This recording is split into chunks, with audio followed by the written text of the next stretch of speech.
Hello dear students.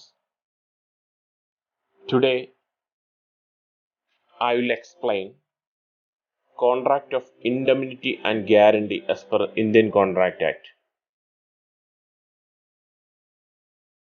Chapter 8, Section 124 to 147 explains indemnity and guarantee. These are under special contract. Contracts of indemnity and guarantee, Section 124 to 147 includes contract of indemnity, Section 124 to 25, contract of guarantee, Section 126 to 127, nature of surety's liability, Section 128, continuing guarantee, Section 129 to 132, discharge of surety, Section 133 to 139, rights of surety, Section 140 to 147. First of all, I will explain contract of indemnity, Section 124. A contract by which one party promises to save the other from loss caused by him by the conduct of the promiser himself or by the conduct of any other person is called a contract of indemnity. ഒരു കോൺട്രാക്റ്റിൽ ഒരു party വേറൊരാൾക്കുണ്ടാകുന്ന നഷ്ടം അതിൽ നിന്ന് രക്ഷ നൽകാമെന്ന് അല്ലെങ്കിൽ അത് compensate ചെയ്യാമെന്ന് പ്രോമിസ് ചെയ്തു കഴിഞ്ഞാൽ അത്തരത്തിലുള്ള ഒരു കോൺട്രാക്റ്റിനെയാണ് കോൺട്രാക്റ്റ് ഓഫ് ഇൻഡെംനിറ്റി എന്ന് ഡിഫൈൻ ചെയ്തിരിക്കുന്നത്. The party who promises to indemnify or save the other party from loss is known as indemnifier, whereas the party who is promised to be saved against loss is known as indemnified or indemnity holder. ഏതൊരു ഉടമ്പടിയിലെയും പോലെ രണ്ട് വ്യക്തികൾ തമ്മിലുള്ള ഒരു കോൺട്രാക്റ്റാണ് contract of indemnity എന്ന് പറഞ്ഞിരിക്കുന്നത്. പക്ഷേ ഇവിടെ ഒരു പാർട്ടി മറ്റേയാൾക്കുണ്ടാകുന്ന ഏതെങ്കിലും പ്രത്യേക സാഹചര്യങ്ങളിൽ ഉണ്ടാകുന്ന നഷ്ടത്തിൽ നിന്ന് രക്ഷ നൽകാമെന്ന് അല്ലെങ്കിൽ അത് പരിഹരിക്കാമെന്ന് പ്രോമിസ് ചെയ്തുകൊണ്ടാണ് ഈ കോൺട്രാക്റ്റ് രൂപീകൃതമാകുന്നത്. അപ്പോൾ അത്തരത്തിലുള്ള ഒരു കോൺട്രാക്റ്റിനെ കോൺട്രാക്റ്റ് ഓഫ് ഇൻഡെംനിറ്റി എന്ന് സെക്ഷൻ 124 അനുസരിച്ച് നിർവചിച്ചിരിക്കുന്നു. For example, ABC may contract to indemnify XYZ against the consequences of any legal proceedings which PQR may take against XYZ in respect of a sum of ₹10,000 advanced by PQR to XYZ. In consequence, when XYZ, who is called upon to pay the sum of money to PQR, fails to do so, PQR would be able to recover the money from ABC. ഇവിടെ സംഭവിച്ചിരിക്കുന്നത് ABC ഒരു കോൺട്രാക്റ്റിൽ ഏർപ്പെടുകയാണ് XYZുമായിട്ട്. അതിൽ പറഞ്ഞിരിക്കുന്ന കാര്യങ്ങൾ ഇപ്പോൾ ഇവിടെ കോൺട്രാക്റ്റിലെ parties എന്ന് പറയുന്നത് ABCയും XYZുമാണ്. ഇവിടെ ഈ കോൺട്രാക്റ്റ് ഓഫ് ഇൻഡെംനിറ്റി ഉള്ള പാർട്ടീസ്. ഇവിടെ പറഞ്ഞിരിക്കുന്നത് XYZ against the consequences of any legal proceedings which PQR may take against XYZ in respect of a sum of ₹10,000 advanced by PQR to XYZ. അപ്പോൾ ഇവിടെ PQR XYZന് 10,000 രൂപ കൊടുത്തിട്ടുണ്ട്. അതുമായി ബന്ധപ്പെട്ടുണ്ടാകുന്ന നിയമപരമായ നടപടികളിൽ നിന്ന് ഉണ്ടാകുന്ന നഷ്ടം അല്ലെങ്കിൽ അതിൽ നിന്ന് സംരക്ഷിക്കാം എന്നുള്ളതാണ് ഈ കോൺട്രാക്റ്റ് ഓഫ് ഇൻഡെംനിറ്റി ABCയും XYZും തമ്മിലുള്ള കരാറിൻ്റെ അടിസ്ഥാനം. In consequence, when XYZ who is called upon to pay the sum of money to PQR fails to do so, അപ്പോൾ XYZ PQRന് കൊടുക്കാനുള്ള 10,000 രൂപ കൊടുക്കാതിരിക്കുന്ന പക്ഷം ഉണ്ടാകുന്ന കഷ്ടനഷ്ടങ്ങളിൽ നിന്ന് ലീഗൽ പ്രൊസീഡിങ്സിൽ നിന്ന് ABC ആരെ രക്ഷിക്കും? XYZനെ രക്ഷിക്കും. PQR would be able to recover the money from ABC. അതായത് ആ അവസരത്തിൽ XYZന് കൊടുക്കാൻ സാധിക്കാതെ വരുന്ന ഒരവസരത്തിൽ PQRന് ABC ഈ പണം നൽകാം എന്നാണ് കോൺട്രാക്റ്റ് ഓഫ് ഇൻഡെമിനിറ്റിയുടെ അടിസ്ഥാനമായ കാര്യം. വേറൊരു ഉദാഹരണം നോക്കാം. A is A share holder of A DQ company lost his share certificate. അപ്പോൾ A എന്ന് പറയുന്ന ഒരു ഷെയർ ഹോൾഡർക്ക് DQ എന്നുള്ള കമ്പനിയിൽ നിന്നുള്ള ഷെയറാണ് അദ്ദേഹം എടുത്തിരിക്കുന്നത്. അദ്ദേഹത്തിന് ഷെയർ സർട്ടിഫിക്കറ്റ് നഷ്ടപ്പെട്ടു പോയി. He applied for the duplicate. അപ്പോൾ DQ കമ്പനിയിൽ വീണ്ടും അപേക്ഷ നൽകിക്കൊണ്ട് ഷെയർ സർട്ടിഫിക്കറ്റിൻ്റെ ഡ്യൂപ്ലിക്കേറ്റ് വേണമെന്നാണ് പറഞ്ഞിരിക്കുന്നത്. The company agreed to issue the same on the terms that A will compensate the company against the loss where any holder produces the original certificate. Here also a contract of indemnity between A and DQ company. അപ്പോൾ ഇവിടെ പറഞ്ഞിരിക്കുന്നു DQ company ഈ duplicate certificate A എന്ന share ഹോൾഡർക്ക് issue ചെയ്യുന്നത് ഒരു ഉടമ്പടിയുടെ അടിസ്ഥാനത്തിലാണ്. അല്ലെങ്കിൽ ഇവിടെ പറഞ്ഞിരിക്കുന്നത് ഏതെങ്കിലും ഒരു മൂന്നാമൻ ഈ ഒറിജിനൽ ഷെയർ സർട്ടിഫിക്കറ്റുമായിട്ട് കമ്പനിയിൽ വരുന്ന അവസരത്തിൽ അതുകൊണ്ടുണ്ടാകുന്ന കഷ്ടനഷ്ടങ്ങൾക്ക് A കോമ്പൻസേറ്റ് ചെയ്യണം എന്നുള്ള രീതിയിലാണ് DQ company duplicate certificate issue ചെയ്യുന്നത്. അപ്പോൾ ഇവിടെയും ഒരു contract of indemnity between A and DQ company ഉടലെടുക്കുന്നു. To indemnify means to compensate or make good the loss. Indemnify എന്നുള്ളതിൻ്റെ അർത്ഥവ്യാഖ്യാനമാണ് നടത്തുന്നത്. അത് to compensate or make good the loss, നഷ്ടം പരിഹരിക്കാം എന്നുള്ളതാണ്. Thus under a contract of indemnity the existence of loss is essential. Contract of ഇൻഡെമിനിറ്റിയെ സംബന്ധിച്ച് സംസാരിക്കുമ്പോൾ ഇവിടെ ലോസ്, നഷ്ടം ഉണ്ടാകുക എന്നുള്ളത് നിർബന്ധമാണ്. അല്ലെങ്കിൽ ഈ കോൺട്രാക്റ്റ് ഓഫ് ഇൻഡെമിനിറ്റിയിൽ ദ എക്സിസ്റ്റൻസ് ഓഫ് ലോസ് നിർബന്ധമായ അല്ലെ എസെൻഷ്യൽ ആയിട്ടുള്ള ഒരു കാര്യമാണ്. Unless the promisee has suffered a loss he cannot hold the promisor liable of the contract of indemnity. ഇവിടെ രണ്ട് പാർട്ടീസാണ് ഉണ്ടാകുക എന്ന് പറഞ്ഞു, ഇൻഡെമിനിറ്റി ഹോൾഡർ ആൻഡ് ഇൻഡെമിനിഫയർ. അപ്പോൾ ഇവിടെ രണ്ട് പേരുണ്ട്. അപ്പോൾ അതിൽ പ്രോമിസർ, പ്രോമിസി എന്നുള്ള അതേ നിർവചനമാണ് നമുക്കിവിടെ നൽകാൻ സാധിക്കുന്നത്. പ്രോമിസർ, പ്രോമിസി ആദ്യം നമ്മൾ പരിശോധിച്ചതാണ് ഇതിൻ്റെ അർത്ഥവ്യാഖ്യാനങ്ങൾ. Unless the promisee has suffered a loss he cannot hold the promisor liable of the contract of indemnity. നഷ്ടം ഉണ്ടായെങ്കിൽ മാത്രമേ ആ നഷ്ടം പരിഹരിക്കാൻ പ്രോമിസർക്ക് സാധിക്കൂ. അപ്പോൾ ഇവിടെ അടിസ്ഥാനമായി കോൺട്രാക്റ്റ് ഓഫ് ഇൻഡെമിനിറ്റിയിൽ തീർച്ചയായും നഷ്ടം സംഭവിക്കുന്ന അവസരത്തിൽ മാത്രമേ അത് പരിഹരിക്കാൻ സാധിക്കൂ. So, the definition given in the Act covers only loss caused by the conduct of the promiser himself or by the conduct of any other person. Indian contract act നിർവചിച്ചിരിക്കുന്നത് പ്രകാരം കോൺട്രാക്റ്റ് ഓഫ് ഇൻഡെമിനിറ്റിയിൽ രണ്ട് കാര്യങ്ങളാണ് പരിഗണിക്കുക. ബാക്കിയുള്ളവ ഈ നിർവചനത്തിൻ്റെ അടിസ്ഥാനത്തിൽ നമുക്ക് ഇവിടെ എടുക്കാൻ സാധിക്കുന്നില്ല. അപ്പോൾ അങ്ങനെ ഉണ്ടാകുന്ന ഈ കോൺട്രാക്റ്റ് പ്രകാരം ഉണ്ടാകുന്ന നഷ്ടം എന്ന് പറയുന്നത് by the conduct of the promisor himself, അയാൾക്ക് സ്വമേധയാൽ അയാളുടെ പ്രവർത്തനങ്ങൾ കൊണ്ടുണ്ടാകുന്നു. പ്രോമിസർ സ്വമേധയാ അയാളുടെ പ്രവർത്തനത്തിൽ നിന്ന് ഉണ്ടാകുന്നതോ or by the conduct of any other person, ഒരു തേർഡ് പാർട്ടിയുടെ ഇടപെടൽ മൂലമോ സംഭവിച്ചിരിക്കുന്നതായിരിക്കണം ഈ നഷ്ടം. അപ്പം നമ്മളവിടെ പറഞ്ഞിരുന്നു existence of loss is an essential element of contract of indemnity. അവിടെ ഉണ്ടാകുന്ന ഈ നഷ്ടം എന്ന് പറയുന്നത് conduct of the promisor himself or by the conduct of any other person. അപ്പോൾ ഈ രണ്ട് കാര്യങ്ങളിലൂടെ ഒന്നെങ്കിൽ സ്വമേധയാലോ അല്ലെങ്കിൽ വേറൊരാളുടെ ഇടപെടലുകളാലോ ഉണ്ടാകുന്ന നഷ്ടം മാത്രമേ കോൺട്രാക്റ്റ് ഓഫ് ഇൻഡെമിനിറ്റിയിൽ ഇന്ത്യൻ കോൺട്രാക്റ്റ് ആക്ട് അനുസരിച്ച് പരിഗണിക്കാൻ സാധിക്കും. A contract of indemnity is like any other contract and must fulfill all the essentials of a valid contract and may be express or implied. നമ്മൾ നേരത്തെ കണ്ടിരുന്നു കോൺട്രാക്റ്റ് എന്നുള്ളത് നിർവചിച്ചിരിക്കുന്നത് എങ്ങനെയാണ്, essentials of a valid contract, ഇതൊക്കെ ആദ്യത്തെ സെക്ഷനിൽ discuss ചെയ്ത കാര്യങ്ങളാണ്.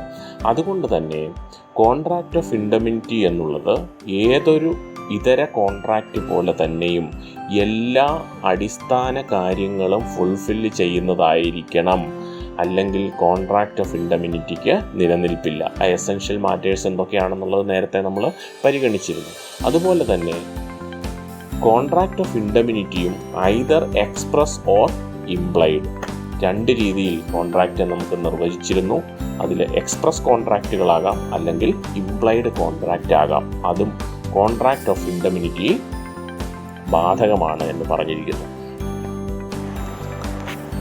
ഒരു ഉദാഹരണം, there are 3 parties P, Q and R. ഇവിടെ പിയും ക്യൂവും തമ്മിലാണ് ഒരു കോൺട്രാക്റ്റിൽ ഏർപ്പെടുന്നത്. P ask Q to beat R. P ആവശ്യപ്പെടുന്നു ക്യൂവിനോട് R എന്നുള്ള വ്യക്തിയെ മർദ്ദിക്കുക, അവനിട്ട് അടി കൊടുക്കുക. Promising to indemnify him against the consequences. അപ്പോൾ പി പറയുകയാണ്, നീ തല്ലിക്ക് ഒരു കുഴപ്പവുമില്ല, അതിൽ നിന്നുണ്ടാകുന്ന എന്ത് പരിണിത ഫലവും ഞാൻ പരിഹരിച്ചു കൊള്ളാം. The promise of P cannot be enforced. ഇവിടെ പിയുടെ പ്രോമിസ് അടിസ്ഥാനമാക്കി പിയും ക്യൂവും തമ്മിലുള്ള ഒരു കോൺട്രാക്റ്റ് നിലനിൽക്കുന്നതല്ല എന്നാണ് പറഞ്ഞിരിക്കുന്നത്. Suppose Q beats R and fined ₹2000. Q cannot claim this amount from P because the object of the agreement is unlawful. ഇപ്പോൾ എന്താണെങ്കിലും നമുക്കൊന്ന് നോക്കാം. പിയുടെ നിർദ്ദേശാനുസരണം ക്യൂ ആറിനെ മർദ്ദിക്കുന്നു. അതിൻ്റെ പരിണിത ഫലമായി ചർച്ചകളൊക്കെ നടന്നു, തല്ലു കിട്ടി ആറിനിട്ട്. എന്തിന് ആറ് പറയുന്നു, ഞാൻ കോടതി കേസിനൊന്നും പോകുന്നൊന്നുമില്ല, എനിക്കൊരു 2000 രൂപ കിട്ടിക്കഴിഞ്ഞാൽ തരികയാണെങ്കിൽ ഇത് പരിഹരിക്കാമെന്ന് പറയുന്നു. അപ്പോൾ ആ അവസരത്തിൽ ക്യൂവിന് പിയിൽ നിന്ന് 2000 രൂപ ക്ലെയിം ചെയ്യാൻ സാധിക്കില്ല. കാരണം എഗ്രിമെൻറ്റ് ഈസ് അൺലോഫുൾ ഇവിടെ പറഞ്ഞിരിക്കുന്നത്. അല്ലെങ്കിൽ കൃത്യമായി പറഞ്ഞാൽ object of the agreement is unlawful. അടിസ്ഥാനമായിട്ട് ഈ പറഞ്ഞിരിക്കുന്ന കാര്യം, ഈ എഗ്രിമെൻറ്റിൻ്റെ അടിസ്ഥാന കാര്യം നിയമപരമല്ല. A contract of fire insurance or marine insurance is always contract of indemnity. ഇപ്പോൾ നമ്മൾ കണ്ടിട്ടുണ്ട്, തീപിടുത്തത്തിൽ നിന്ന് സംരക്ഷിക്കാൻ ഫയർ ഇൻഷുറൻസ്, അതുപോലെ മറൈൻ ഇൻഷുറൻസ്, ഷിപ്പുകളൊക്കെ സംരക്ഷിക്കുന്നതിന് വേണ്ടിയിട്ടുള്ള insurance, marine insurance is always contract of indemnity.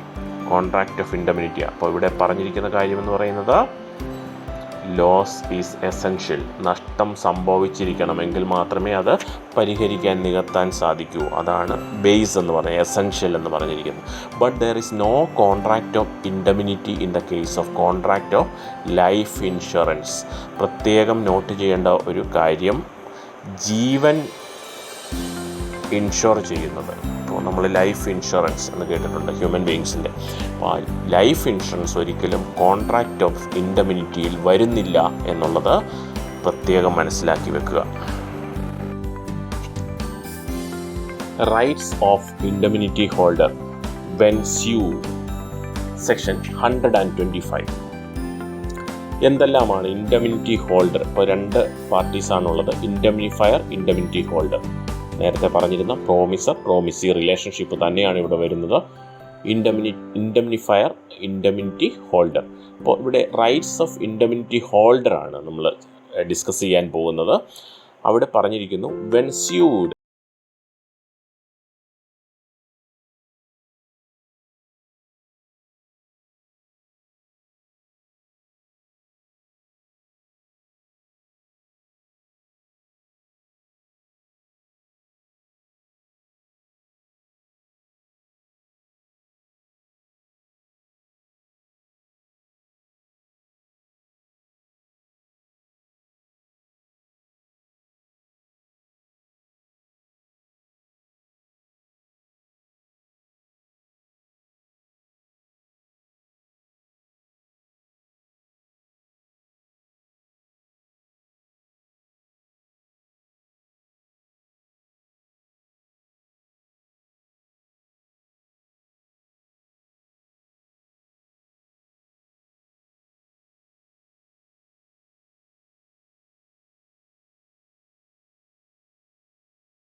Person to whom the guarantee is given.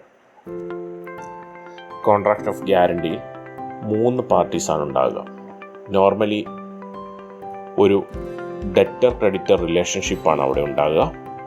അപ്പോൾ ഈ ഡെറ്റർ ക്രെഡിറ്റർ റിലേഷൻഷിപ്പിൽ ഡെപ്റ്റർ ഏതെങ്കിലും ഒരവസരത്തിൽ അയാളുടെ ലയബിലിറ്റി ക്ലിയർ ചെയ്യാൻ പറ്റാത്ത സാഹചര്യം ഉണ്ടാകുമ്പോൾ ആ ലയബിലിറ്റി ഏറ്റെടുത്തുകൊള്ളാം അല്ലെങ്കിൽ അത് ഡിസ്ചാർജ് ചെയ്തുകൊള്ളാം എന്ന് ഗ്യാരണ്ടി ചെയ്യുകയാണ് മൂന്നാമത്തെ ആൾ അല്ലെങ്കിൽ ഷുവർട്ടി ചെയ്യുക.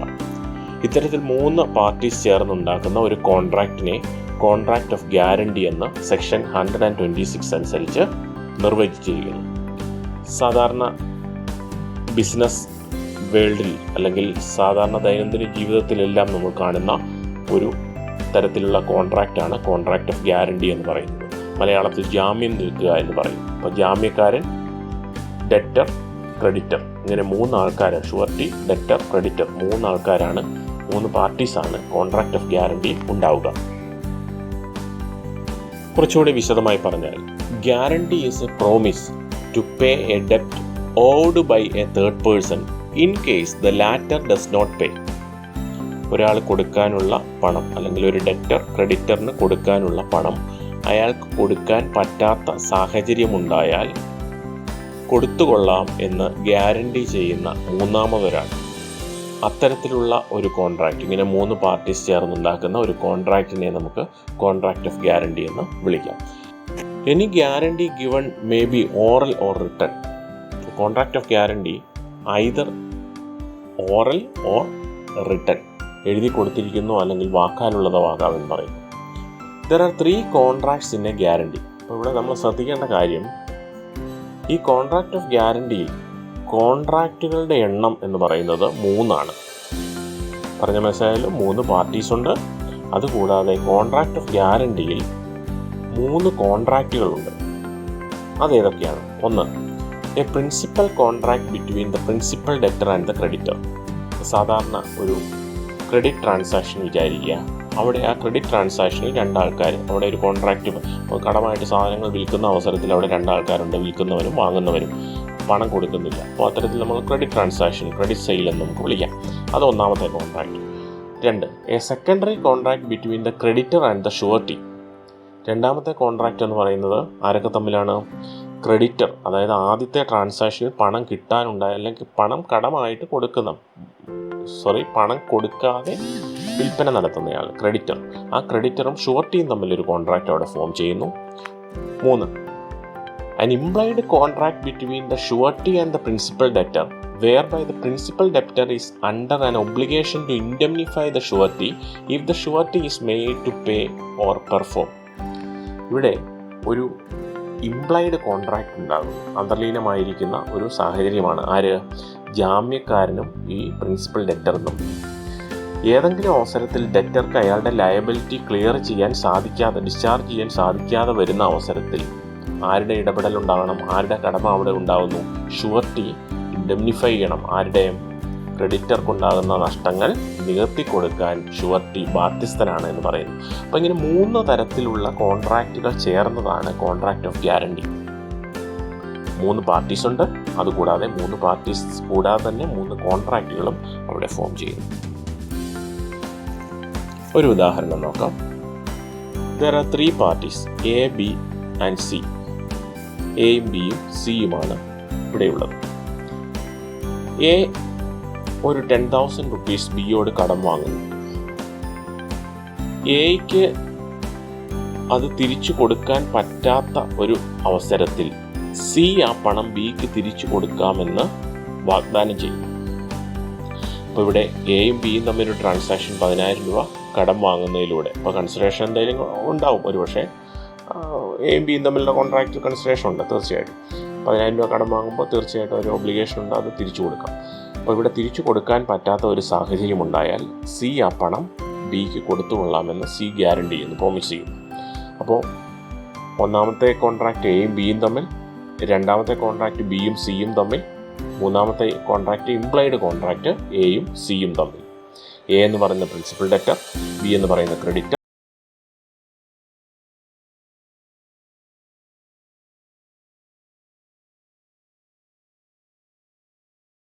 consideration for guarantee, Section 127. As per Section 127 of the Act, anything done or any promise made for the benefit of the principal debtor may be a sufficient consideration to the surety for giving the guarantee.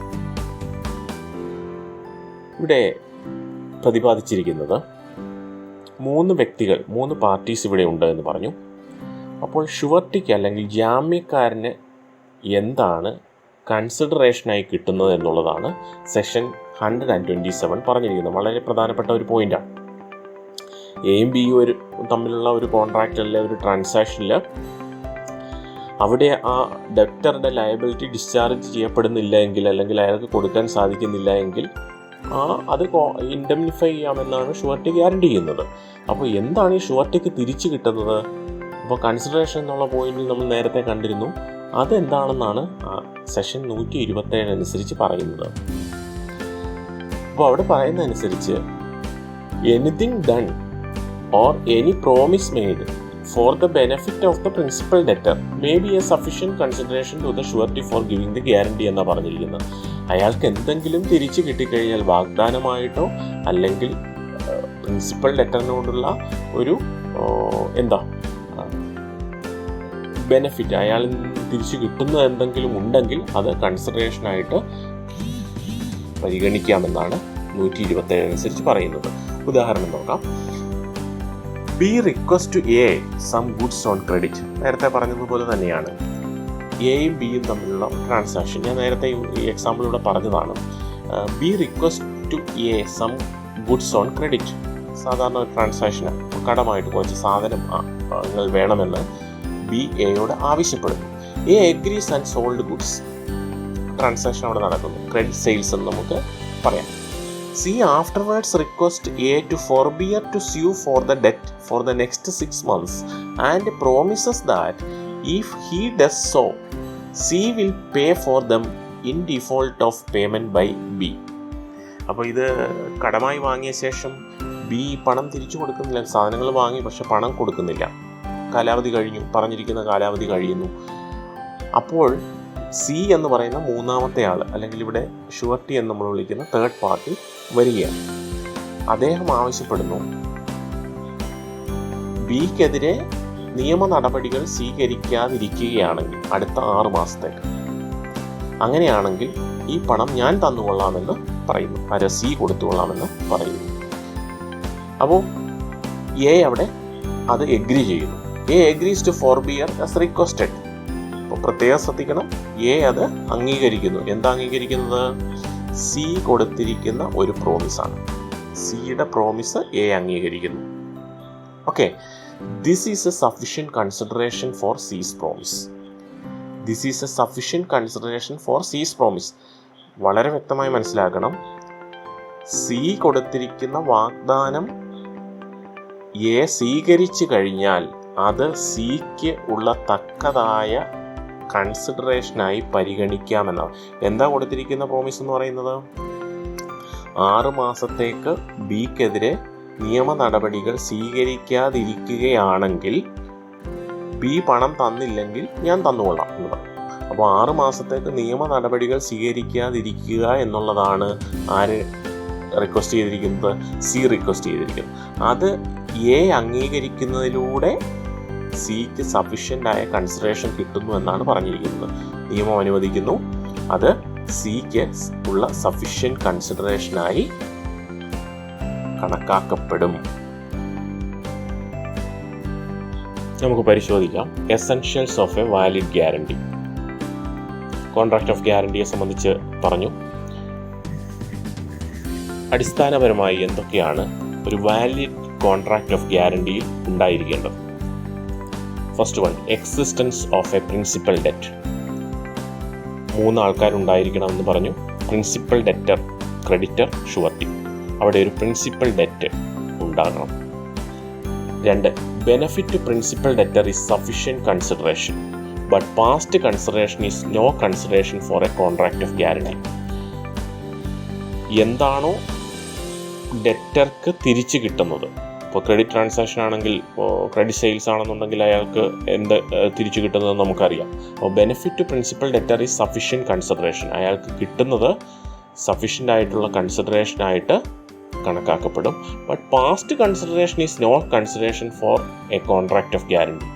നേരത്തെ ഒരു consideration നടന്നതിൻ്റെ ഫലമായിട്ടാണെങ്കിൽ ഇപ്പോൾ contract of ഗ്യാരണ്ടിയിൽ നമുക്കത് include ചെയ്യാൻ സാധിക്കില്ല. അപ്പോൾ തീർച്ചയായിട്ടും എന്തായിരിക്കണം, principal ഡെറ്ററിന് തിരിച്ചു കിട്ടുന്നത് അത് സഫിഷ്യൻറ്റ് കൺസിഡറേഷൻ ആയിരിക്കും. എവിടെ നിന്ന്? ഈ പ്രിൻസിപ്പൽ ഡെറ്റിൽ ഡിറൈവ് ചെയ്യുന്നതിൽ നിന്ന് തിരിച്ചു കിട്ടിയിരിക്കുന്നത് എന്താണോ അത് സഫിഷ്യൻറ്റ് കൺസിഡറേഷനായിട്ട് അംഗീകരിക്കും. പക്ഷേ നേരത്തെ കിട്ടിയിരിക്കുന്ന കൺസിഡറേഷൻ ഇതിനെ സംബന്ധിച്ച് അത് പാസ്റ്റ് കൺസിഡറേഷൻ നമ്മൾ പറഞ്ഞു, അത് കോൺട്രാക്റ്റ് ഓഫ് ഗ്യാരണ്ടിയെ സംബന്ധിച്ച് കൺസിഡറേഷനായിട്ട് അംഗീകരിക്കാൻ സാധിക്കില്ല. 3. Consent of surety should not be obtained by misrepresentation or concealment of a material fact. ഇപ്പോൾ ഈ ജാമ്യക്കാരൻ്റെ അല്ലെ ഷുവർട്ടിയുടെ കൺസെൻറ്റ്, സമ്മതം വാങ്ങിയിരിക്കുന്നത് അയാളെ തെറ്റിദ്ധരിപ്പിച്ചോ, മിസ്റെപ്രസെൻറ്റേഷൻ എന്നുള്ള പോയിന്റ് നമ്മൾ കണ്ടിരുന്നു, തെറ്റിദ്ധരിപ്പിച്ചാകാൻ പാടില്ല. അതുപോലെ മെറ്റീരിയൽ ഫാക്റ്റ്, അടിസ്ഥാന വിവരങ്ങൾ മറച്ചു വെച്ച്, concealment of a material fact എന്നാണ് പറഞ്ഞിരിക്കുന്നത്. അടിസ്ഥാന വിവരം മറച്ചു വെച്ചുകൊണ്ട് അയാളോട് എന്താണ് കൃത്യമായി സംഭവിച്ചിരിക്കുന്നതെന്ന് പറഞ്ഞിരിക്കണം. ആര് തമ്മിൽ? പ്രിൻസിപ്പൽ ഡെറ്ററും ക്രെഡിറ്ററും തമ്മിൽ നടക്കുന്ന ട്രാൻസാക്ഷൻ എന്താണ്, വസ്തുത ഇതാണ് എന്ന് കൃത്യമായി അറിയിച്ച ശേഷമായിരിക്കണം ഷുവർട്ടിയുടെ കൺസെൻറ്റ് വാങ്ങിയിരിക്കുന്നത്. എങ്കിൽ മാത്രമേ കോൺട്രാക്റ്റ് ഓഫ് ഗ്യാരണ്ടി വാലിഡ് ആകൂ. 4. Can be oral or written. വാക്കാലുള്ളതോ എഴുതി കൊടുത്തതോ ആകാം. കോൺട്രാക്റ്റ് നമ്മൾ കണ്ടിരുന്നു നേരത്തെ, ഓറൽ ഓർ റിട്ടൺ കോൺട്രാക്റ്റ്. ഇത് കോൺട്രാക്റ്റ് തന്നെയാണ്. എസെൻഷ്യൽ എല്ലാം വേണം. ഒരു കോൺട്രാക്റ്റിൻ്റെ എല്ലാ കാര്യങ്ങളും കോൺട്രാക്റ്റ് ഓഫ് ഗ്യാരണ്ടിയിലും വേണം. 5. Contract of guarantee may be treated as valid even if the principal debtor is incompetent to contract. അപ്പോൾ ഇവിടെ ഒരു പ്രത്യേക കാര്യം, principal debtor incompetent to contract ആണെങ്കിലും, കോമ്പീറ്റൻസി നമ്മൾ കണ്ടിരുന്നു കോൺട്രാക്റ്റിലെ പാർട്ടീസിനെ സംബന്ധിച്ച്, പ്രിൻസിപ്പൽ ഡെറ്റർ ഇൻകോമ്പീറ്റൻ്റ് ആണെങ്കിലും കോൺട്രാക്റ്റ് ഓഫ് ഗ്യാരണ്ടി വാലിഡായിട്ട് പരിഗണിക്കും എന്നാണ് പറയുന്നത്.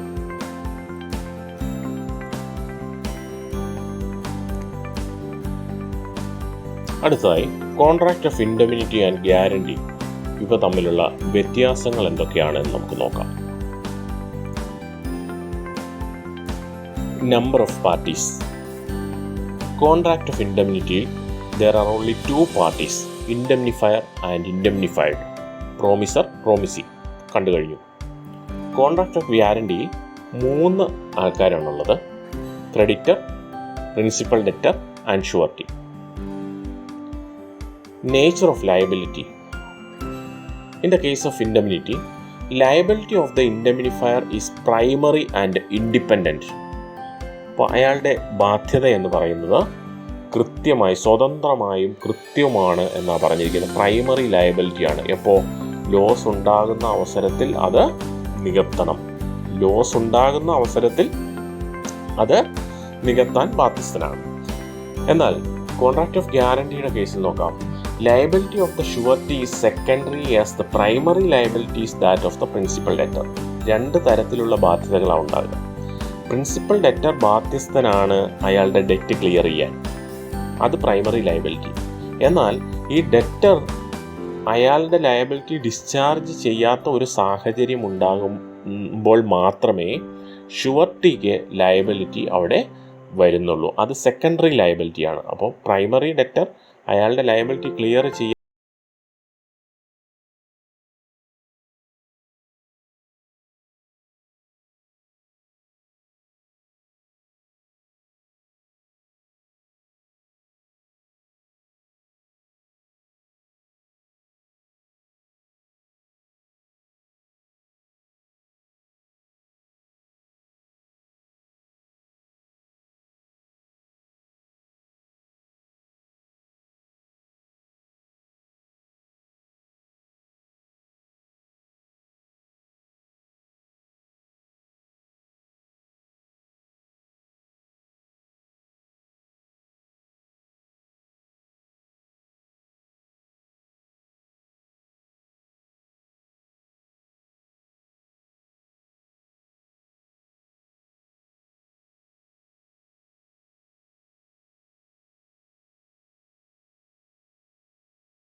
കോൺട്രാക്ട് ഓഫ് ഗ്യാരണ്ടിയിൽ നമ്മൾ കണ്ടു there are 3 contracts: contract between creditor and debtor, contract between creditor and surety, contract between principal debtor and surety.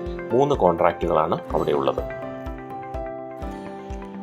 അടുത്തതായി നേച്ചർ ഓഫ് ഷുവർട്ടീസ് ലയബിലിറ്റി സെക്ഷൻ 128. ജാമ്യക്കാരൻ്റെ ബാധ്യത എത്രമാത്രമാണ് എന്നാണ് സെക്ഷൻ 128 അനുസരിച്ച് പറയുന്നത്. The liability of the surety is co-extensive with that of the principal debtor unless it is otherwise provided by the contract. സ്വാഭാവികമായും principal debtor അയാളുടെ debt discharge ചെയ്യപ്പെടാതെ വരുന്ന സാഹചര്യത്തിലാണ് അത് എങ്ങോട്ട് നീണ്ടുപോകുന്നത്? ഷുവർട്ടിയുടെ ലയബിലിറ്റിയായി മാറുന്നു. അപ്പോൾ അതിൻ്റെ അർത്ഥവ്യാഖ്യാനം ഇതാണ്: surety is liable four what the principal debtor is liable. അപ്പോൾ ഇവിടെ ഡെറ്റർ എന്തെല്ലാം ബാധ്യത അയാൾക്കുണ്ടോ അതെല്ലാം ഏറ്റെടുക്കാൻ ഷുവർട്ടിക്ക് ബാധ്യതയുണ്ട്. എന്ന് വെച്ച് കഴിഞ്ഞാൽ ഡെറ്റർക്കുള്ള ബാധ്യതയെല്ലാം തന്നെ ജാമ്യക്കാരനും ഉണ്ട്. 2. The liability of the surety arises only on default of the principal debtor. നമ്മൾ ഡിസ്റ്റിങ്ഷൻ ബിറ്റ്വീൻ ഇൻഡെമിനിറ്റി ആൻഡ് ഗ്യാരണ്ടിയിൽ കണ്ടിരുന്നു. എപ്പോഴാണ് ഈ സെക്കൻഡറി ലയബിലിറ്റി ഉണ്ടാകുന്നത്? പ്രൈമറി ലയബിലിറ്റി ഡിസ്ചാർജ് ചെയ്യാത്ത സാഹചര്യത്തിൽ, അതായത് പ്രിൻസിപ്പൽ ഡെറ്റർ അയാളുടെ ഡെറ്റ് ഡിസ്ചാർജ് ചെയ്യാത്ത സാഹചര്യത്തിലാണ് ആ ലയബിലിറ്റി എങ്ങോട്ട് വരുന്നത്? ജാമ്യക്കാരൻ്റെ അടുത്തേക്ക് വരുന്നത്. 3. Surety's liability continues even if the principal debtor has not been sued or is omitted from being sued. അപ്പോൾ ഈ ജാമ്യക്കാരൻ്റെ ബാധ്യത എപ്പോൾ വരെ തുടരുമെന്നാണ് പറഞ്ഞിരിക്കുന്നത്? അപ്പോൾ if the principal debtor has not been sued, അപ്പോൾ സാധാരണഗതിയിൽ ക്രെഡിറ്റർ കൊണ്ട കേസ് കൊടുത്തിട്ടില്ല എങ്കിലും ആർക്കെതിരെ? പ്രിൻസിപ്പൽ ഡെറ്ററിനെതിരെ. Or omitted from being sued, അപ്പോൾ അയാളെ ഒഴിവാക്കി നിർത്തിയിരിക്കുന്നതാണെന്നുണ്ടെങ്കിലും ഒരിക്കലും ജാമ്യക്കാരന് പോകാൻ പറ്റില്ല, അയാളുടെ ഉത്തരവാദിത്വത്തിൽ നിന്ന് അല്ലെങ്കിൽ ബാധ്യതയിൽ നിന്ന് ഒഴിഞ്ഞു മാറാൻ സാധിക്കില്ല എന്നാണ് പറഞ്ഞിരിക്കുന്നത്. ആ അവസരത്തിൽ കൃത്യമായി പറഞ്ഞാൽ നിയമപരമായി എന്തെങ്കിലും ഒരു വിധി ഉണ്ടാകുന്നവരെ ഷുവർട്ടിയുടെ ബാധ്യത തുടർന്നുകൊണ്ടേയിരിക്കും എന്ന് പറയുന്നു. 3 കാര്യങ്ങളാണ് പറഞ്ഞിരിക്കുന്നത് ഇതിനെ സംബന്ധിച്ച്. നേച്ചർ ഓഫ് ഷുവർട്ടീസ് ലയബിലിറ്റി സെക്ഷൻ 128 അനുസരിച്ച് പറയുന്നത് surety is liable four what the principal debtor is liable. Liability of the surety arises only on default by the principal debtor. Surety's liability continues even if the principal debtor has not been sued or omitted from being sued. Continuing guarantee section 129.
എത്ര വരെ ആക്കിക്കോണം?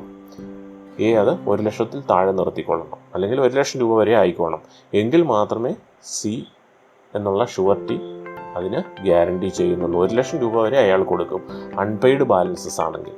Paid ആണെന്നുണ്ടെങ്കിൽ ആ ഡെപ്റ്റ് അവിടെ discharge ചെയ്ത് പോയെന്ന് നമുക്കറിയാം. Unpaid balances to the extent of ₹1,00,000 ഈ എക്സാമ്പിളിൽ പറഞ്ഞിരിക്കുന്നു, സി അത് ഗ്യാരണ്ടി ചെയ്യുന്നു. ഇത്തരത്തിലുള്ള ഒരു കോൺട്രാക്ട് ഓഫ് ഗ്യാരണ്ടിയെ തന്നെയാണ് എന്ത് വിളിക്കുന്നത്? കണ്ടിന്യൂയിങ് ഗ്യാരണ്ടി എന്ന് വിളിക്കുന്നത്. ഇപ്പം നമ്പർ ഓഫ് ട്രാൻസാക്ഷൻസ് ഒരുപാടുണ്ടാകും. ഇവിടെ സ്പെസിഫൈ ചെയ്യുന്ന ഒരു പ്രത്യേക കാലയളവിലേക്ക് ഒരു പർട്ടിക്കുലർ എമൗണ്ട്. ഓക്കെ, അടുത്തതായി വളരെ ഇമ്പോർട്ടൻ്റ് ആയിട്ടുള്ള ഒരു ടോപ്പിക്കാണ് ഡിസ്ചാർജ് ഓഫ് ഷുവർട്ടി. ജാമ്യക്കാരനെ എപ്പോൾ ഈ കോൺട്രാക്റ്റിൽ നിന്ന് ഡിസ്ചാർജ് ചെയ്യാം? സെക്ഷൻ 130 to 139, 130 മുതൽ 139 വരെയുള്ള സെക്ഷനുകളാണ് അത് പ്രതിപാദിക്കുന്നത്. മോഡ്സ് ഓഫ് ഡിസ്ചാർജ് 3 ഡിവൈഡ് ചെയ്യാം. Discharge by revocation, discharge by conduct of the creditor, on validation of contract of guarantee. Modes of discharge 3 രീതിയിലാണ്: by revocation, by conduct of the creditor, on validation of contract of guarantee. By revocation of the contract of guarantee, അതിൽ 2 സെക്ഷനുകളാണ് പറഞ്ഞിരിക്കുന്നത്. Revocation of continuing guarantee section 130, revocation of continuing guarantee by surety's death section 131.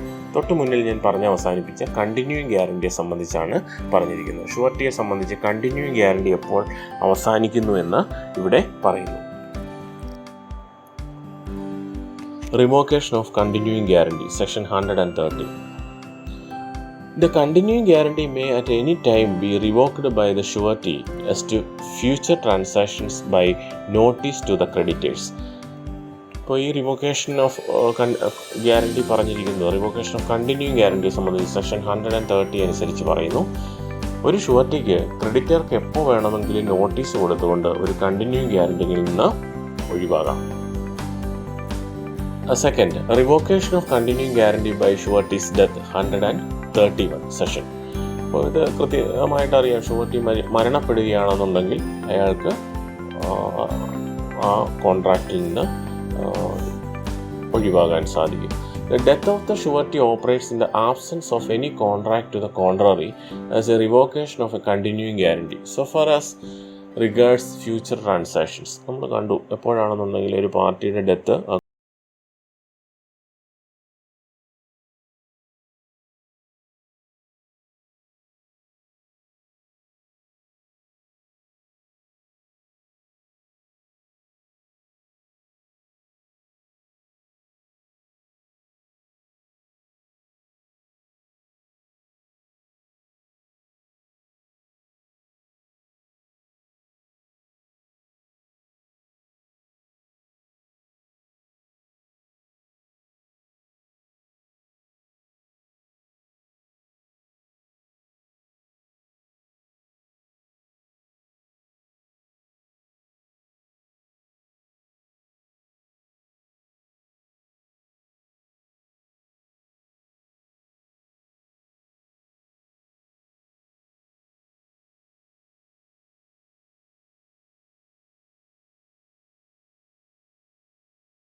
Fourth point, surety not discharged when agreement made with third person to give time to principal debtor. Section 136. Where a contract to give time to principal debtor is made by the creditor with a third person and not with the principal debtor, the surety is not discharged. വളരെ പ്രധാനപ്പെട്ട ഒരു പോയിന്റാണ്. Creditor debtor റിലേഷൻഷിപ്പിൽ debtor അയാളുടെ obligation അല്ലെങ്കിൽ അയാളുടെ debt discharge ചെയ്യപ്പെടാതിരിക്കുന്ന ഒരവസരത്തിൽ കൂടുതൽ സമയം അനുവദിച്ചു കൊടുക്കുന്നത് ഒരു മൂന്നാം കക്ഷിയുമായിട്ടാണ്. മൂന്നാം കക്ഷിയോട് പറഞ്ഞുകൊണ്ടാണ് ഇയാൾക്ക് കൂടുതൽ സമയം കൊടുക്കുന്നതെങ്കിൽ ഒരു കാരണവശാലും ഷുവർട്ടിക്ക് അയാളുടെ ലയബിലിറ്റിയിൽ നിന്ന് ഡിസ്ചാർജ് ചെയ്യപ്പെടുന്നില്ല എന്നാണ് പറഞ്ഞിരിക്കുന്നത് 136 അനുസരിച്ച്. അപ്പോൾ വളരെ ക്ലിയർ ആയല്ലോ. എ ബി സി അവിടെ 3 പാർട്ടീസ് ഉണ്ട്. സി ആണ് ഷുവർട്ടി ആയിട്ട് ആക്ട് ചെയ്യുന്നത് എയും ബിയും തമ്മിലുള്ള ട്രാൻസാക്ഷനിൽ. അപ്പോൾ എയും ബിയും തമ്മിലുള്ള ബി ഡെറ്റർ ആയിട്ട് കൺസിഡർ ചെയ്തോളൂ. ബി കൊടുക്കാനുള്ള പണം കൊടുത്തിട്ടില്ല എയ്ക്ക്. അപ്പം അങ്ങനെ വന്നു കഴിഞ്ഞാൽ എ കുറച്ചുകൂടി സമയം ബിക്ക് അനുവദിച്ചു കൊടുക്കുന്നത് ഒരു തേർഡ് പേഴ്സണുമായി ബന്ധപ്പെട്ടിട്ടാണെങ്കിൽ, സി അല്ല വേറൊരാൾ. അപ്പം അങ്ങനെയാണ് സമയം അനുവദിക്കുന്നത്. അപ്പം അങ്ങനെ വന്നു കഴിഞ്ഞാൽ ആ സമയത്തിനുള്ളിൽ ബി അത് കൊടുക്കണമെന്ന് നിർബന്ധമില്ല. അപ്പം അതുകൊണ്ട് തന്നെ ഷുവർട്ടിക്ക് അയാളുടെ ലയബിലിറ്റി ഡിസ്ചാർജ് ചെയ്യപ്പെടുന്നില്ല ഈ അവസരത്തിൽ എന്നാണ് സെക്ഷൻ 136 പറയുന്നത്. Next, creditor's forbearance to sue does not discharge surety. Section 137. Principal ഡെറ്ററിനെതിരായി കേസ് അല്ലെങ്കിൽ നിയമ നടപടികൾ സ്വീകരിക്കാതിരിക്കുന്ന ഒരു സാഹചര്യത്തിൽ ക്രെഡിറ്റർ അയാൾ സഹിക്കുകയാണ്, കുറച്ചുകൂടെ നോക്കാം, ഇയാൾ പണം തരുന്നുണ്ടോ എന്ന് നോക്കാം. അപ്പം അങ്ങനെയുള്ള ഒരു സാഹചര്യത്തിൽ ഒരിക്കലും ഷുവർട്ടിയുടെ ലയബിലിറ്റിയിൽ നിന്ന് അയാളെ ഡിസ്ചാർജ് ചെയ്യില്ല എന്നാണ് സെക്ഷൻ 137 പറയുന്നത്. അടുത്ത point, discharge of surety by creditors act or omission impairing surety's eventual remedy. Section 139. If the creditor does not act with the act which is inconsistent with the rights of the surety or omits to do any act which his duty to the surety requires him to do, and the eventual remedy of the surety himself against the principal debtor is thereby impaired, the surety is discharged. Section 139 അനുസരിച്ച് പറയുന്നതാണ്. അപ്പോൾ creditor's act or omission impairing surety's eventual remedy എന്നാണ് പറഞ്ഞിരിക്കുന്നത്. ജാമ്യക്കാരനെ ഒഴിവാക്കാനുള്ള നടപടികളിലേക്ക് creditor കടന്നിട്ടുള്ള അല്ലെങ്കിൽ എന്തെങ്കിലും പ്രത്യേക പോം വഴികൾ ഡെറ്ററുടെ ലയബിലിറ്റി ഡിസ്ചാർജ് ചെയ്യാൻ കണ്ടെത്തി കഴിഞ്ഞാൽ ഷുവർട്ടി അതിൽ നിന്ന് ഒഴിവാക്കാൻ സാധിക്കും. അപ്പോൾ അവിടെ ഷുവർട്ടിയുടെ ലയബിലിറ്റി ഡിസ്ചാർജ് ചെയ്യപ്പെടുമെന്നാണ് സെക്ഷൻ 139 പറയുന്നത്. ഉദാഹരണമായിട്ട് പറഞ്ഞാൽ, B contracts to build a ship for C for a given sum to be paid by instalments as the work reaches certain stages. A becomes surety to C for B's due performance of the contract. C, without the knowledge of A, prepays to B the last 2 installments. A is discharged by this prepayments. ഒരു ഉദാഹരണം ഞാൻ പറയുകയാണ്. ബിയും സിയും തമ്മിൽ ഒരു ship build ചെയ്യുന്നതിന് contract ഉണ്ടാക്കി. അപ്പോൾ ഈ കോൺട്രാക്റ്റിൽ പറയുന്നത് പ്രത്യേക സ്റ്റേജുകളിലെത്തുമ്പോൾ ഇൻസ്റ്റാൾമെൻറ്റ്സ് ആയിട്ടാണ് പണം കൊടുക്കുന്നത്. A becomes surety to C for B's due performance of the contract. A ഇവിടെ ജാമ്യക്കാരനാക്കി എന്നിരിക്കുക. എന്താണ്? ബിയുടെ പെർഫോമൻസിനെ അടിസ്ഥാനമാക്കി പേയ്മെൻറ്റ് കൊടുക്കാൻ വേണ്ടി. അപ്പോൾ എന്താണ് പറഞ്ഞിരിക്കുന്നത്? ബിയും സിയും തമ്മിലാണ് കോൺട്രാക്റ്റ് നടക്കുന്നത്. അപ്പോൾ പ്രത്യേക സ്റ്റേജുകളിലെത്തുമ്പോൾ അവിടെ പേയ്മെൻറ്റ് പ്രോസസ്സ് ചെയ്യും. അപ്പോൾ ജാമ്യക്കാരനായി വന്നിരിക്കുന്നത് എ ആണ്. C without the knowledge of A prepays to B. അപ്പോൾ എ എന്ന് പറയുന്ന ജാമ്യക്കാരനെ അറിയിക്കാതെ സി എന്ത് ചെയ്തു? ബിക്ക് അവസാനത്തെ 2 ഇൻസ്റ്റാൾമെൻറ്റ്സ് നേരത്തെ കൊടുത്തു. പ്രീപേസ് എന്നാണ് പറഞ്ഞിരിക്കുന്നത്. അപ്പോൾ കാലാവധി അല്ലെങ്കിൽ സമയമാകുന്നതിന് മുമ്പ്, പക്ഷെ ഇപ്പോൾ മുഴുവനായി പണി തീർന്നിട്ടുണ്ടാകില്ല, അതിന് മുമ്പായി എന്ത് ചെയ്യുന്നു? സി പ്രീപേ ചെയ്യുന്നു ബിക്ക് ലാസ്റ്റ് 2 ഇൻസ്റ്റാൾമെൻറ്റ്സ്. അങ്ങനെ വന്നു കഴിഞ്ഞാൽ ആ സമയം മുതൽ എ എന്ന് പറയുന്ന ഷുവർട്ടിയുടെ ലയബിലിറ്റി ഡിസ്ചാർജ് ചെയ്യപ്പെടുമെന്നാണ്. ഇപ്പോൾ സമയമായിട്ടില്ല, കോൺട്രാക്റ്റിൻ്റെ കാലാവധി ആയിട്ടില്ല, ഷിപ്പ് മുഴുവനായിട്ട് ബിൽഡ് ചെയ്ത് കഴിഞ്ഞെങ്കിൽ മാത്രമേ എവിടുന്ന് ആരുടെ ലയബിലിറ്റി ഡിസ്ചാർജ് ചെയ്യത്തുള്ളൂ, എ എന്ന് പറയുന്ന ഷുവർട്ടിയുടെ ലയബിലിറ്റി ഡിസ്ചാർജ് ചെയ്യപ്പെടുത്തുള്ളൂ. പക്ഷേ ഇവിടെ കൊടുക്കാനുള്ള പണം മുഴുവനായിട്ടും കൊടുത്തു. അത് 2 ഇൻസ്റ്റാൾമെൻറ്റ് കൂടെ ഉണ്ടായിരുന്നു. 2 സ്റ്റേജ് അല്ലെങ്കിൽ ഷിപ്പ് മുഴുവനായി പണി തീർന്നതിന് ശേഷം മാത്രമേ ഈ ഇൻസ്റ്റാൾമെൻറ്റ് കൊടുക്കാൻ സാധിക്കുന്നു. അതുവരെ ആര് ഷുവർട്ടി ആയിട്ട് ആക്ട് ചെയ്യും, അല്ലെങ്കിൽ ഗ്യാരണ്ടി അവിടെ എക്സിസ്റ്റ് ചെയ്യും, എ എന്ന് പറയുന്ന ഷുവർട്ടിയുടെ ലയബിലിറ്റി അവിടെ ഉണ്ടായിരുന്നു. പക്ഷേ കൊടുക്കാനുള്ള പണം മുഴുവൻ കൊടുത്തു, പ്രീപേ ചെയ്തു. ആ അവസരത്തിൽ ഓട്ടോമാറ്റിക്കായി എ എന്ന് പറയുന്ന ഷുവർട്ടിയുടെ ലയബിലിറ്റി ഡിസ്ചാർജ് ചെയ്യപ്പെട്ടു. ഇതാണ് സെക്ഷൻ 139 പറഞ്ഞിരിക്കുന്നത്. Third head, by the invalidation of the contract of guarantee. എപ്പോഴാണ് കോൺട്രാക്ട് ഓഫ് ഗ്യാരണ്ടി ഇൻവാലിഡ് ആകുന്നത് എന്നാണ് ഇവിടെ പറയുന്നത്. അപ്പോൾ ഷുവർട്ടിയുടെ ലയബിലിറ്റി ഡിസ്ചാർജ് ചെയ്യപ്പെടുന്നത് എപ്പോഴാണെന്ന് നമ്മൾ പരിശോധിച്ചുകൊണ്ടിരിക്കുന്നത്. പക്ഷേ കോൺട്രാക്ട് ഓഫ് ഗ്യാരണ്ടി തന്നെ ഇൻവാലിഡ് ആകുന്നത് എപ്പോഴാണെന്ന് താഴെ പറയുന്നു. ഒന്നാമത്തെ situation, guarantee obtained by misrepresentation, section 142. Guarantee obtained by concealment, section 143. Guarantee on contract that creditor shall not act on it until co-surety joins, session 144. 3 സാഹചര്യങ്ങളാണ് പറഞ്ഞിരിക്കുന്നത്. ഗ്യാരണ്ടി ഒബ്റ്റൈൻഡ് ബൈ മിസ്റെപ്രസെൻറ്റേഷൻ, ഷുവർട്ടിയെ തെറ്റിദ്ധരിപ്പിച്ചുകൊണ്ടാണ് ഈ guarantee ചെയ്യിപ്പിച്ചിരിക്കുന്നത് എങ്കിൽ, അപ്പോൾ ഷുവർട്ടിയെ അറിയിക്കേണ്ട കാര്യങ്ങൾ അറിയിക്കാതെ തെറ്റായ രീതിയിൽ അറിയിച്ചുകൊണ്ട് അയാളെ പാർട്ടിയാക്കി കഴിഞ്ഞാൽ കോൺട്രാക്ട് ഓഫ് ഗ്യാരണ്ടി ഇൻവാലിഡ് ആകും, സെക്ഷൻ 142 അനുസരിച്ച്. അടുത്ത പോയിന്റ് നമ്മൾ പരിശോധിച്ചതാണ് guarantee obtained by concealment of facts, section 143. ഷുവർട്ടിയെ അറിയിക്കേണ്ട കാര്യങ്ങൾ, അല്ലെ കോൺട്രാക്റ്റ് എയും ബിയും അല്ലെങ്കിൽ ക്രെഡിറ്ററും ഡെപ്റ്ററും തമ്മിലുള്ള എല്ലാ ടേംസും അറിയിക്കാതെയാണ് ഈ ഷുവർട്ടിയെ കൊണ്ടുവന്നിരിക്കുന്നത്, ഈ കോൺട്രാക്റ്റിലേക്ക് കൊണ്ടുവന്നിരിക്കുന്നത്. അങ്ങനെ വന്നു കഴിഞ്ഞാലും അത് കൺസീൽമെൻറ്റ് ഓഫ് ഫാക്ട്സ് എന്നുള്ള രീതിയിൽ കൺസിഡർ ചെയ്യപ്പെടും. അത് കോൺട്രാക്ട് ഓഫ് ഗ്യാരണ്ടി ഇൻവാലിഡ് ആക്കും എന്ന് പറഞ്ഞിരിക്കുന്നു.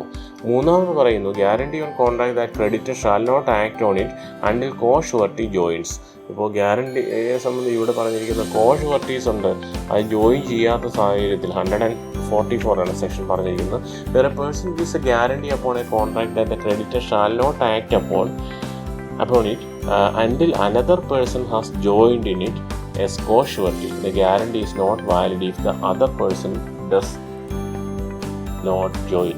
ഇപ്പം ജാമ്യം എന്ന് പറയുന്നത് ഒന്നിൽ കൂടുതൽ ആൾക്കാർ ചേർന്നിട്ടാണ് ചെയ്യേണ്ടതെങ്കിൽ ബാക്കിയുള്ള ആൾക്കാർ ജോയിൻ ചെയ്യാതെ വരുന്ന അവസരത്തിൽ ഈ കോൺട്രാക്ട് ഓഫ് ഗ്യാരണ്ടി ഇൻവാലിഡ് ആകും. എന്ന് വെച്ചാൽ ഒന്നിൽ കൂടുതൽ ജാമ്യക്കാരുള്ള അവസരത്തിൽ ഒരാൾ മാത്രം അതിൻ്റെ അകത്ത് ആ ബാധ്യത ഏറ്റെടുക്കേണ്ട ആവശ്യമില്ല.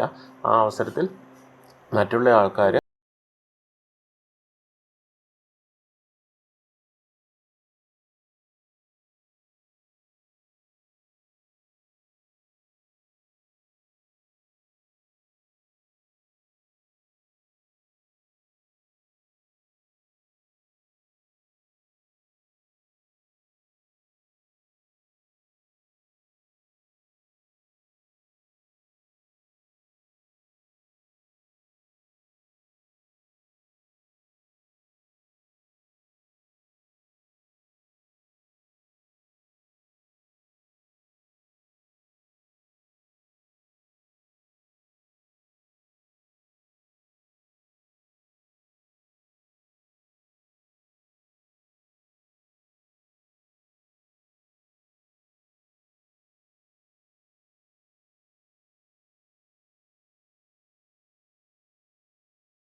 ലയബിൾ ആയിരിക്കുന്ന ആരോടാണ്? ഷുവർട്ടിയോടായിരിക്കും.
ഒന്നാമത്തെ സെക്ഷൻ 146 അനുസരിച്ച് ഒന്നിൽ കൂടുതൽ ജാമ്യക്കാരുണ്ടെങ്കിൽ ആ ലയബിലിറ്റി തുല്യമായി ഡിവൈഡ് ചെയ്യാൻ വേണ്ടി പറയുന്നു.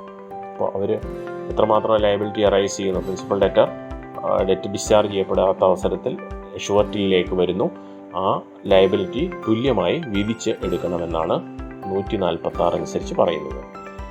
രണ്ടാമത്തെ സെഷൻ 147 പറയുന്നത് liability of co sureties bound in different sums. അപ്പോൾ ഇതനുസരിച്ച് ഓരോ ജാമ്യക്കാർക്കും പ്രത്യേകം ലിമിറ്റാണ് കൊടുത്തിരിക്കുന്നതെങ്കിൽ ആ ലിമിറ്റ് അനുസരിച്ച് അവർ ലയബിൾ ആയിരിക്കും. അല്ലാത്ത പക്ഷം 146 അപ്ലൈ ചെയ്യപ്പെടുമെന്നും പറയുന്നു. Contracts of indemnity and guarantee contract act session 124 to 147 ആണ് ഈ ടോപ്പിക്കിൽ എക്സ്പ്ലെയിൻ ചെയ്തിരിക്കുന്നത്. Thank you.